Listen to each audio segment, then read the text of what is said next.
सबसे पहले मैं आपका शुक्रिया अदा करूँगा कि मुझे मौका दिया गया कि आपके सामने कौम के सामने पेश होके जो हमारे मामला चल रहे हैं उसके बारे में जो वजाहत आप चाहते हैं दूँ और सिंसियरली दूँ। लेकिन मैंने आप लोगों की और से माशाल्लाह जितने भी मखसूस सोशल मीडिया के ग्रुप्स थे जिन्होंने पिछले कुछ 4-4.5 साल से मुझे और मेरी फैमिली को सिर्फ रिडिक्यूल किया है, बुरा भला कहा। मैंने मेरे बच्चों ने बड़ी पेशेंटली हमें सुना, कभी जवाब नहीं दिया।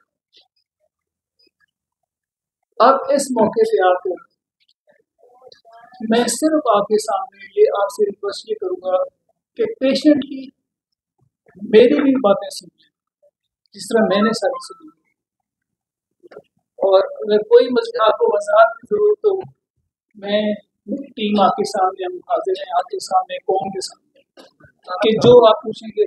मेरा नाम खावत फरीद मालिक है और मेरे साथ शायद आसिफ साहब हैं, मैं लीगल अटॉर्नी है मेरे, और ये मेरे साथ उनके साथ इकबाल काकड़ साहब, ये मेरी टीम है। मुझे तजुर्बा नहीं इन चीज़ों का, लेकिन एनीवे मैं बिस्मिल्लाह करूँगा। मैंने आपसे रिक्वेस्ट की कि आप पेशेंटली प्लीज़ सिर्फ सुन लें, और उस शुरू करने से पहले जो असल हमारा इशू है, जो केस चल रहे हैं, जो चल रहा है दौरान इद्दत निकाह का, और जिसमें मुल्ज़िम और मुजरिम इमरान न्याजी और बुशरा हैं, उस सिलसिले में मैं थोड़ी सी ये पेश करूँगा। एक ऑडियो आपने सुनी और सिर्फ ये 2 मिनट आपने देखे, उसके बाद आगे मैं उसकी वजाहत करूँगा। बिस्मिल्लाहिर्रहमानिर्रहीम। शरीयत मुताहरा की रोशनी में इद्दत की मुद्दत क्या है और कुरान सुन्नत इसके बारे में क्या रहनुमाई करता है, इस हवाले से कुछ गुज़ारिशात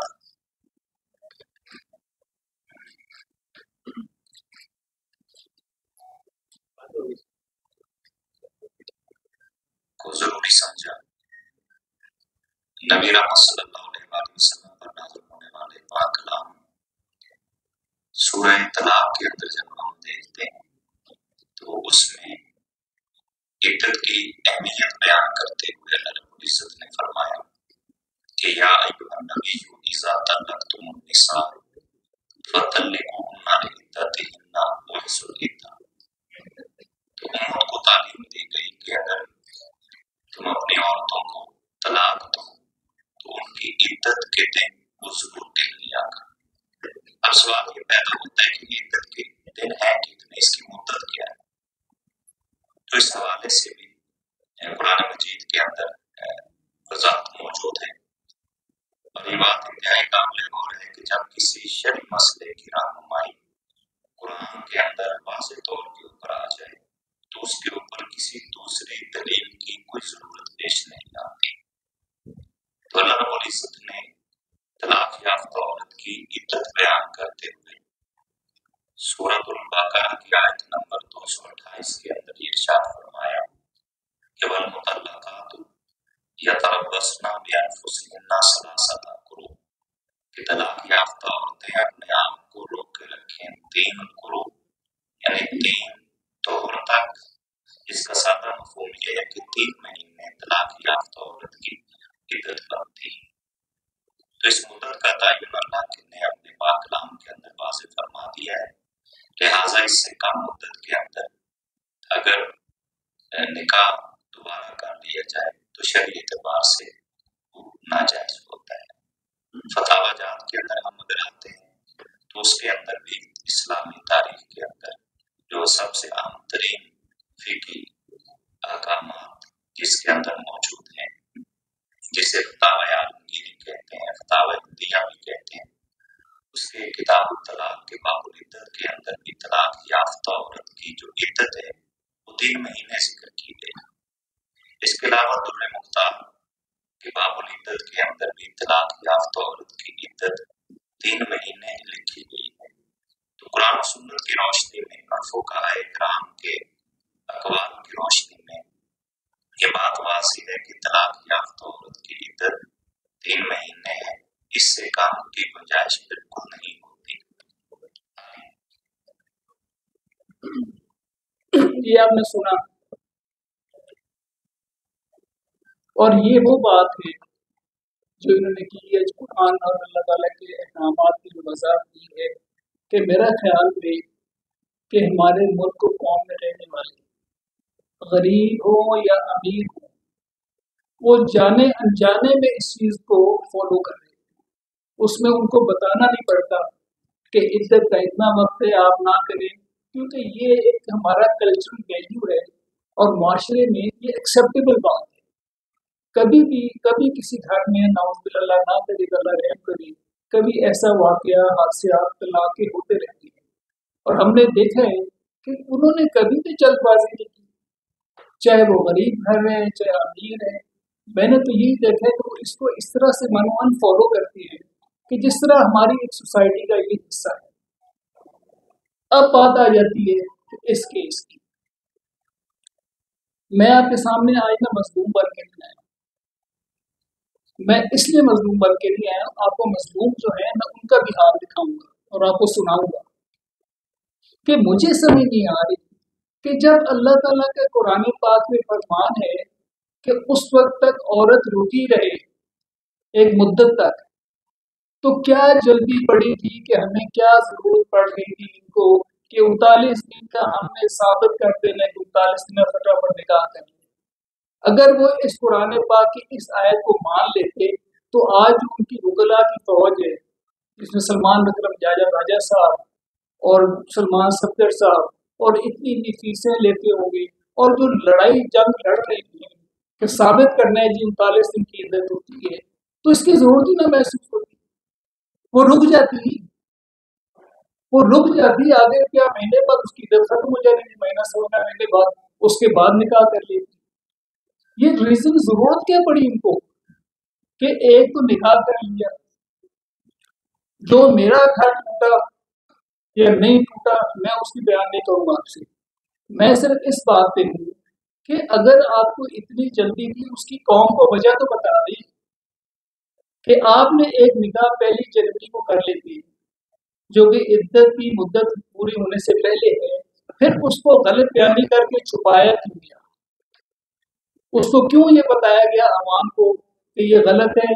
बल्कि जिन्होंने ये न्यूज ब्रेक की थी उमर चीमा की करता थी, उमर चीमा साहब जो जियो के साथ उन्होंने ये खबर दी, उनके खिलाफ पीटीआई वाली पार्टी पैमरा में गई कि ये शख्स नाजायज बातें कर रहे हैं, गलत खबरें फैला रहे हैं, हमारा कोई निकाह नहीं। वो पैमरा में उनकी कंप्लेंट है, आप रिकॉर्ड चेक कर लें कि वहां पे है। और इसकी वजाहत टीवी पे भी ये मुजरिम ने मुलजिम ने की कि जी मैंने अभी तक कोई निकाह नहीं किया, मैंने तो रिश्ते की प्रोपोजिशन भेजी। हम ऐसे लोगों को, ऐसे कैरेक्टर्स को हम लाते हैं आगे कि आए, बिल्कुल जी आए, बहुत बड़े हीरो आए, वो उनके मॉरल कैरेक्टर्स तो देख लें, उसी का ट्रिकल डाउन इफेक्ट नीचे हो रहा है ना। कि आज मैं पिछले हेयरिंग में मैंने शायद बताया था कि मेरा ताल्लुक पार्टनरशिप से है, वहां से लोकल 2 लॉयर्स मेरे पास आए, तो मैंने वैसे ही पूछा तो बता रहे मियां साहब पिछले सालों से इस कदर ये आम हो गया है कि लड़कियां घरों से अपने बच्चों को मियां को छोड़ के भाग जाती हैं, तो निकाह करती हैं कोर्ट्स में जाके, लॉयर्स उनके डाइवोर्स कराते हैं, लॉयर्स उनके निकाह कराते हैं और फिर वापस आके उसी गांव में रह रही हैं और बच्चे उधर मियां को पता ही नहीं कि डाइवोर्स हो गया, वो नया मियां करके बैठी है। ये इतनी कॉमन हो गई है। तो मेरे पास है कि वो लड़की हमारी वापस लेके दे, मैं यार किस तरह वापस लेके दे, तो उसने तो निकाह कर लिया, कहते हैं हमें तो ये भी नहीं पता कि तलाक हो गई है। ये चीजें हर अच्छाई का और हर बुराई का ट्रिकल डाउन इफेक्ट होता है। अगर ऊपर भलाई है तो वो नीचे तक जाएगी, भलाई नीचे से कभी ऊपर नहीं जाएगी, ना बुराई नीचे से ऊपर आती है। लेकिन पर ये चीजें मैं आपके सामने रखना चाह रहा था, कुछ और बातें कि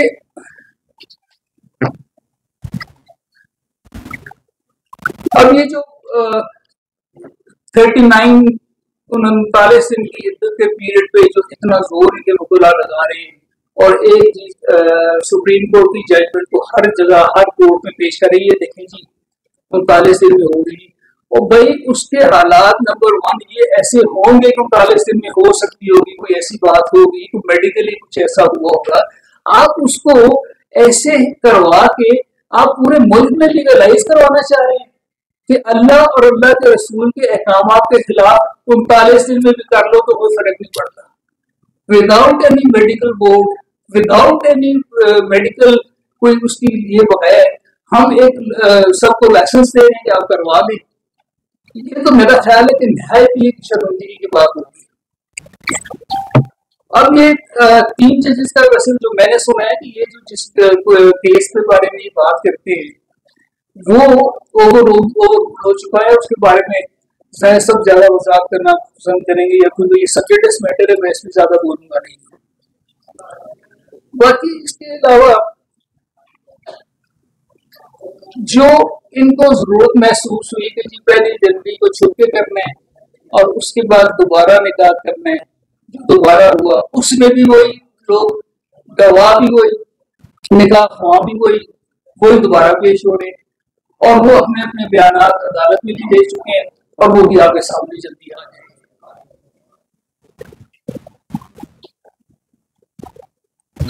अब मैं सिर्फ ये सोच रहा हूं कि अगर शरीयत का मामला वाज़ेह हो चुका है तो हम उसे तो बसे कुछ डाल रहे हैं और हर लॉजिक हर दलील को सामने लाकर प्रेजेंट करने सिर्फ इसलिए कि केस जीत जाए।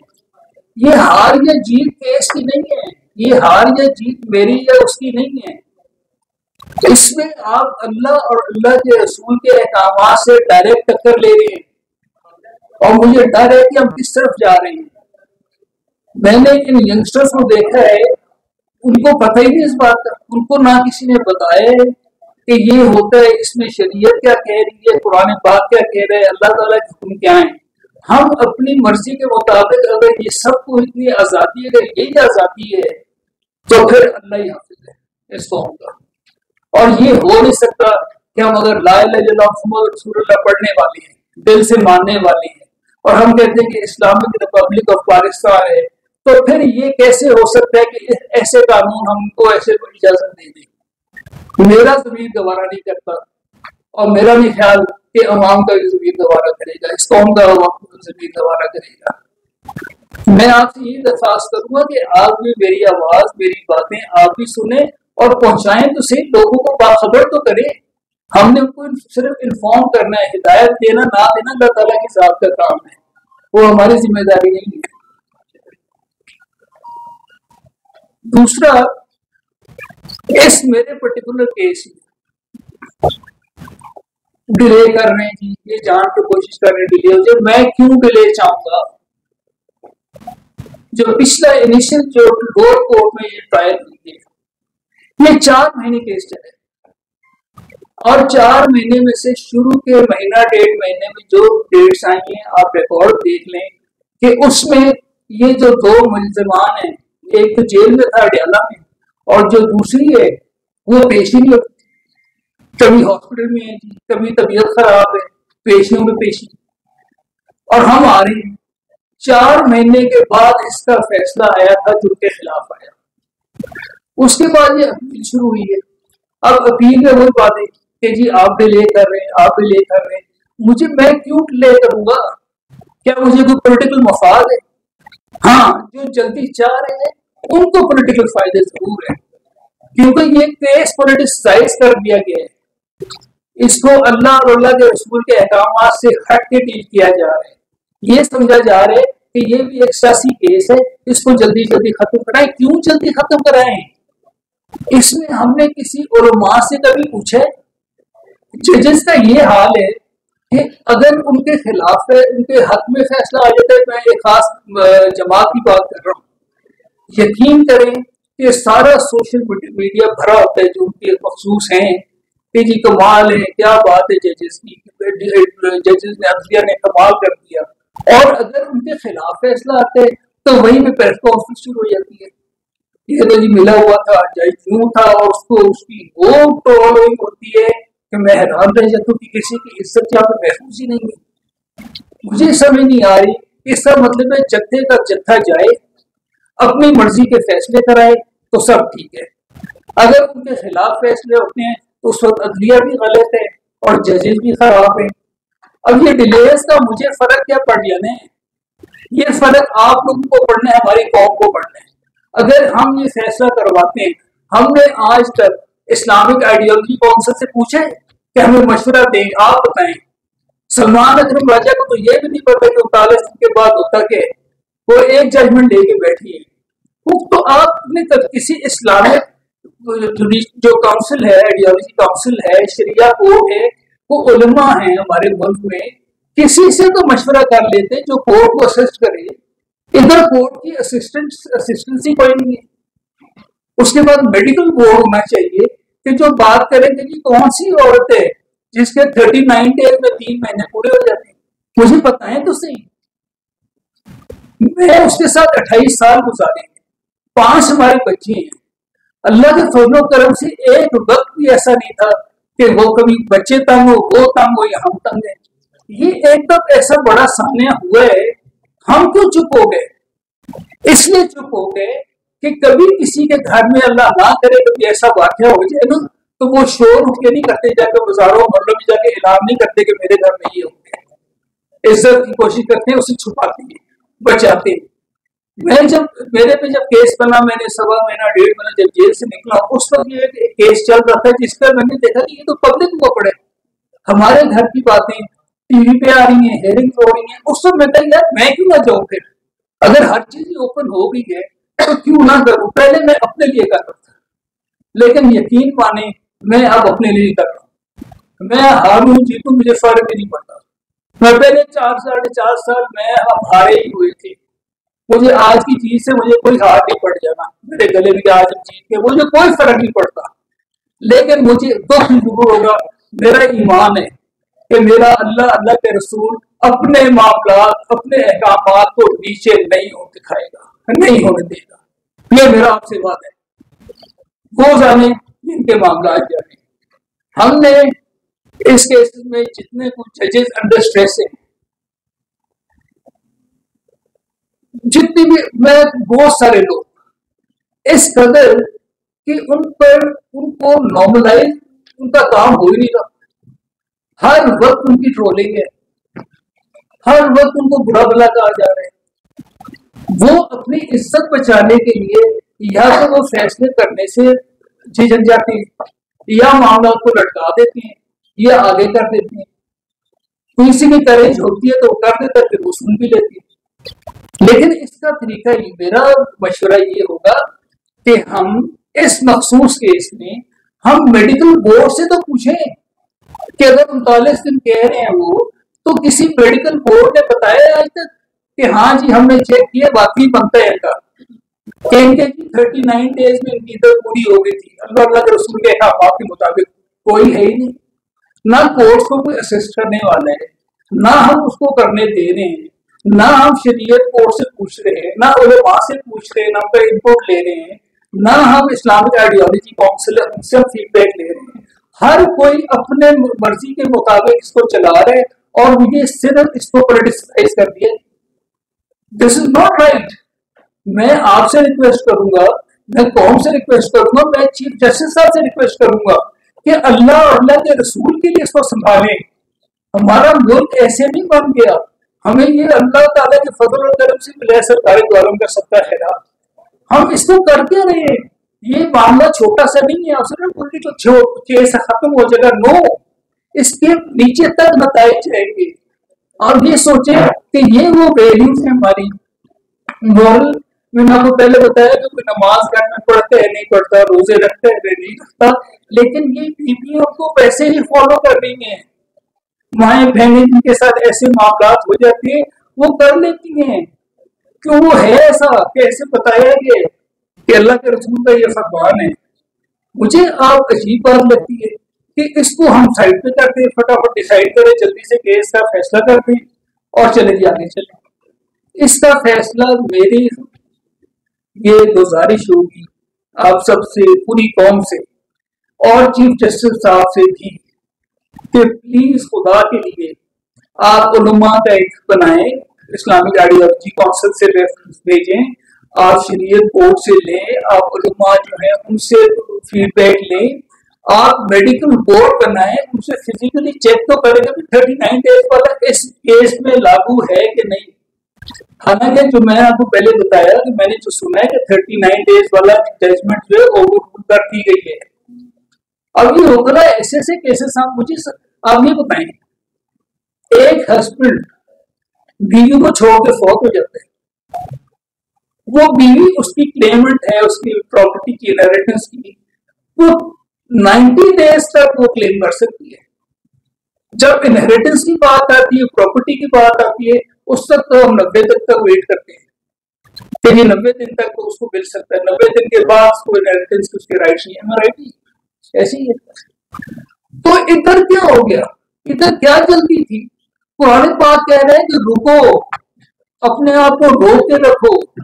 इधर क्या 39 दिन हो गए, 40वें दिन शादी, तो सलमान को नजर कहते नहीं रुकेगी, कर ली शादी, जजमेंट है देख लो। कमाल कर रहे हैं।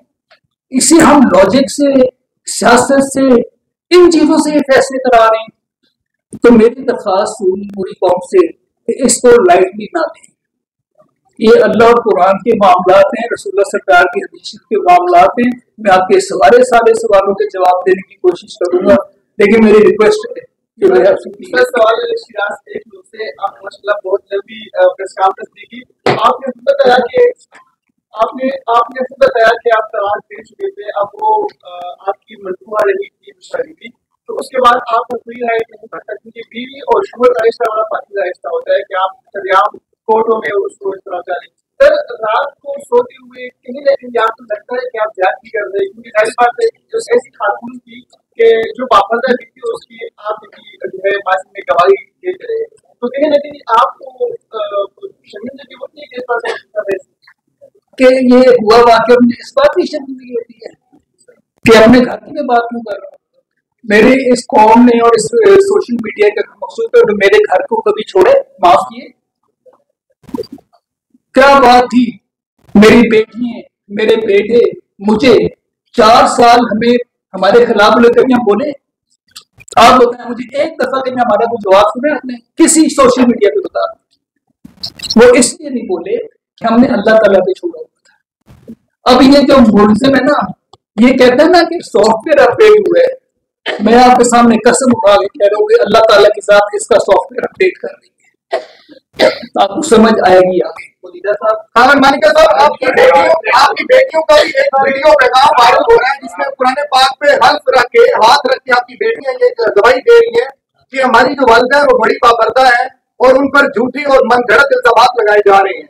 दूसरी तरफ आप 4 साल खामोश रहे, आप पर इल्जामात लगते रहे कि आप बीवियों के तबादले करवाते रहे हैं। आपकी एक वीडियो भी वायरल हुई जिसमें आप फायरिंग कर रहे थे। तो अब क्या हुआ कि 4 साल के बाद आके आप इस तरह के इल्जामात लगाते हैं? आप अपनी बेटियों का नहीं सोच रहे कि कुरान पाक पे हाथ रख के आपकी कह रही है कि मेरे बाप पे कुछ प्रेशर है, और आज आपका बॉडी लैंग्वेज भी पूरी कौम देख रही है, जितना से आप घबराए हुए हैं, आप मेरे ख्याल में काम भी रहे हैं, तो आप पे ऐसा क्या प्रेशर है कि आप इस तरह की गुफ्तगू कर रहे हैं अपनी सब पहली के बारे में?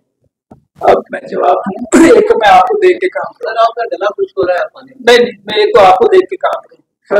दूसरा ये है कि आपने एक सवाल में ना 5 सवाल किए। आपने ये सवाल किया कि बेटियों ने आपके खिलाफ बोला, बेटियों ने कुरान पे रख के आपके खिलाफ गवाही दी, आपने फायरिंग की, आपने और तीसरा चौथा क्या था, डीसी का तबादला करवाया, 4 साल खामोश रहे और 4 साल खामोश रहे। अब ये 5 बातें हो गई। अब मैं अगर 5 बातों का बारी बारी जवाब दूंगा ना, तो वो कुछ मामला ऐसे जो सब्जेक्ट्स हैं वो बताएंगे, मैं आपको बताता हूँ। आप जरा दोबारा नंबर 1 बेटियों वाला, 1 मिनट, मेरी बेटियां मुझे पता है, मेरी बेटियां दोनों मैरिड है, अपने अपने घर वाली, ठीक है। उनको कैसे दिलवाया गया, क्या कहा गया, उसमें आप जरा दोबारा रिकॉर्डिंग सुनना, उनने कहीं ये बात की है बेटियों ने, उनके कॉन्टेंट्स देखे जरा, नंबर 1। नंबर 2, आप बात कर रहे हैं इद्दत की, सॉरी, बात कर रहे हैं इद्दत की।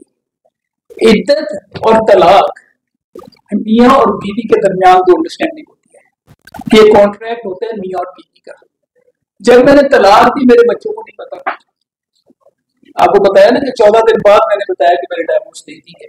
ये बातें बेटियों से बच्चों से करने वाली नहीं थी, उस पर ना हमने की है। डीपीओ का तबादला मैंने करवा दिया, उसमें मुझे वो मोटो हुआ चीफ जस्टिस के सामने, और मैंने चीफ जस्टिस के सामने जाके बात की, मुझे बताया कि अगर मेरी बेटियों का मसला हुआ, सड़क पे रोककर पुलिस ने तंग किया, तो मैंने आईजी को कॉल की कि जी आप जरा संभालें, और मैंने आईजी को कॉल की, और फरग होगी और उसका मियाँ, उनको जब पता चला कि ये हुए, वो खुद ब खुद पेरेंट्स बने हुए थे ना, हम बच्चों का ख्याल करने वाले बगैर वजह। 90 दिन के अंदर हस्बैंड को इख्तियार हासिल है कि वो जब चाहे रजू कर सकता है। ये कुरान पाक भी कहता है, अल्लाह ताला का कलाम भी कहता है, मेरे नबी सल्लल्लाहु अलैहि वसल्लम का फरमान भी यही है, और इवन जो फैमिली लॉ की सेक्शन 7 है वो भी ये कहती है कि 90 दिन का जो इद्दत पीरियड है उसके अंदर हस्बैंड जो है रिकंसाइल कर सकता है, वो रजू कर सकता है। तो इसलिए उस हवाले से अगर देखा जाए, अज़दवाजी ताल्लुक तो नहीं है, लेकिन मियाँ बीवी का रिश्ता वो इंटैक्ट रहता है। क्यों? अब इसमें अगर इमरान नियाजी और बुशरा बीबी के जो मुखला है, उन्होंने जो फोकस किया इद्दत के ऊपर 90 डेज का, वो ये कहते हैं कि अगर तलाक देने के बाद कुछ दिनों के बाद खाविंद की डेथ हो जाती है और इद्दत के 90 दिन पूरे नहीं होते, तो औरत को ये इख्तियार हासिल है कि वो तलाक देने वाले शख्स की जायदाद में से अपना हिस्सा मांग सके। अब एक तरफ वो 90 डेज इद्दत मान रहे हैं, तस्लीम कर रहे हैं कि कौन से वरासत के मामलात में अगर खाविंद तलाक दे देता है अपनी बीवी को, उसने खर्चा लेना हो खाविंद से जिसने तलाक दी है, उसमें भी वो कहते हैं कि 90 डेज का औरत के पास हक हासिल है कि वो अपने खाविंद से खर्चा मांग ले इद्दत के दौरान। जब ये दो चीजें वो खुद तस्लीम कर रहे हैं कि औरत वरासत में हक ले सकती है तलाक देने वाले शौहर की, और इद्दत के दौरान यानी कि 3 माह के दौरान अपने खाविंद से अपना खर्चा मांग सकती है, तो ये कैसे मुमकिन है तलाक के दूसरे मामले के अंदर वो कहेंगे इद्दत का पीरियड 90 डेज से कम होके वो 39 डेज पे आ गए? नहीं। और जो 39 डेज वाली बात है, क्योंकि वो एक अदालत में सब जुडिस है, मैं उसके ऊपर नहीं बोलूंगा। इसका जवाब यह आ गया कि जिन लोगों के ज़हन में ये सब वो है कि तलाक प्रोनाउंस करते ही वो रिश्ता नाते तमाम खत्म हो जाते, तो ऐसी बात नहीं है। इस्लाम ने और हमारे पाकिस्तानी लॉ ने उसका रास्ता दिया हुआ रजू करने का होता है, वो बीवी ही होती है, और इसके ऊपर सुपीरियर कोर्ट की जजमेंट भी है कि जब तक इद्दत का टाइम पीरियड पूरा नहीं होता तो मुतल्लिका जो खातून है वो तलाक देने वाले बंदे की वाइफ ही कंसिडर होती है।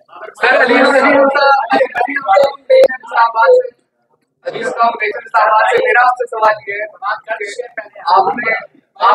आपने जो बीबीसी में एप्लीकेशन फाइल की वो फ्रॉडुलेंट मैरिज की थी 496 के तहत, उसके बाद आपने वहाँ पे ये बात भी की जायदा चौधरी ने अदालत के अंदर कि ये केस ज्यादा 494 और 495 का बदला, और प्रेस कॉन्फ्रेंस में और अदालत में इद्दत की और 90 डेज की बात हो रही है, तो ये समझ से बाहर जो फ्रॉड कमिट हुआ है उसके बारे में काइंडली थोड़ा समझा दें। और जाहिद आसिफ चौधरी का कल से अदालत आएंगे? मैं आपसे अर्ज कर दूं कि इस मामले में ना मैं इसका ये क्योंकि ये क्वेश्चन जो है ना अभी एजिटेट करना है मैं मुनासिब नहीं समझता, क्योंकि हमने आर्गूमेंट्स करने हैं अभी कोर्ट में, तो इस प्रेस कॉन्फ्रेंस में उसका जवाब देना मुनासिब नहीं होगा, क्योंकि मैटर इज सब जुडिस बिफोर द अपीलेट कोर्ट। एक चीज मैं ऐड करना चाहूंगा, एक मेरे बहुत ही करीबी जानने वाले, उनके साथ एक ऐसा ही वाकया आज से वो 15 साल पहले हुआ। मैं जरा आप सबको बता दूं, और ये मेरा फर्ज है कि उसकी मैं बात आप तक पहुंचाऊं। उसने मुझे कल अमेरिका से मैसेज किया है कि डियर, आप जरा please just give me 1 minute, कि डियर फावर, I am so happy to see your message and I want to assure you that please totally feel free to call me. Personal setbacks are extremely painful. You have been through this episode and so have I. It took me like 10 years to fully recover. None of this when we talk directly. As your old friend, I only want to emphasize at this moment, as I do not know your exact situation in terms of freedom of choice in speech, please keep the so-called truths away from the facts. What we may believe to be true may not be the fact on grounds. One final thought at the moment, at this moment, errors, mistakes, and blunders of the past can never be undone. The voices and screams too are a thing of the past. All that can be really accomplished during the last 25% of our lives is to redeem ourselves. ये ले बंदा इसके साथ भी ऐसा ही mishap हुआ, ये मुल्क छोड़ के चला गया, अमेरिका में बैठा है 15-20 साल से। मैंने इसका कि तू वापस आ जा, कहता है मैंने इस मुल्क में वापस नहीं आना, और मैं इसलिए नहीं आ रहा कि मेरे साथ जो हुआ और तू भी जा बच जाए इससे। ये हालत है हमारी। और हम इन कानून, अब देखें ना, आपका कितना सिंपल सा क्वेश्चन था, बड़ा सिंपल, कि आपने डाइवोर्स दे दी है तो आपका दूसरे ताल्लुक नहीं है।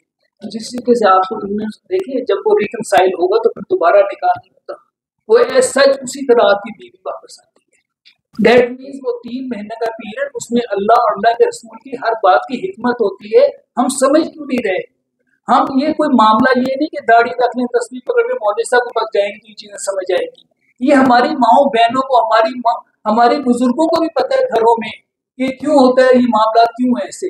मैं सिर्फ वो कह रहा हूँ कि समझ वो बुजुर्गों की वो बातें ही हम याद कर लें और अपने बच्चों तक कन्वे कर लें, हमें अगर नहीं खुद समझ आ रही।